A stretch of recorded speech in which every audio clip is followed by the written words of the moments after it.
Fridge deep cleaning করতে অনেকটা টাইমের দরকার। আমি টাইম সেভ করার জন্য সবসময় ফ্রিজে যখন ফল, সবজি, মাছ, মাংস কম স্টোর করা থাকে তখনই ফ্রিজ পরিষ্কার করি। সেটা উইকলি ক্লিনিং হোক বা মান্থলি ক্লিনিং।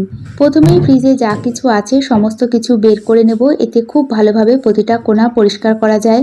তাছাড়া time to time fridge clean করলে ডিপ ক্লিনিংয়ের সময় পরিশ্রম কম হয়। কখনো খাবারের টুকরো পড়ে থাকলে সাথে সাথে পরিষ্কার করে নিই।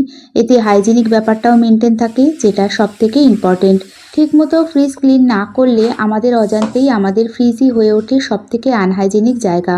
ফ্রিজ পুরো খালি করে ফ্রিজের ম্যাটগুলো ডিটারজেন্ট বা লিকুইড ডিশওয়াশ দিয়ে পরিষ্কার করে ধুয়ে নিয়েছি। ফ্রিজ পরিষ্কার করার জন্য আমি রান্নাঘর পরিষ্কারের জন্য যে লিকুইড সলিউশনটা ইউজ করি সেটাই ইউজ করছি। জলের সাথে liquid dishwash, vinegar, baking soda মিশিয়ে স্প্রে বোতলে রেডি করে নিয়েছি।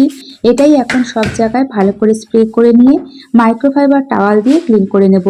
ভিনিগার, বেকিং সোডা থাকাতে ফ্রিজে কখনোই ব্যাড স্মেল হয় না, তার সাথে প্রতিটা কর্নার খুব ভালোভাবে ক্লিন হয়। ফ্রিজের ডোরের পাশে যে রাবারের মতো অংশ থাকে সেটাও ভালো করে ক্লিন করে নিয়েছি। ফ্রিজ ম্যাট থাকার জন্য গ্লাস সেলফগুলো সবসময় ঝকঝকে পরিষ্কার থাকে, আর এই সেলফগুলো আজকে আর বের করলাম না।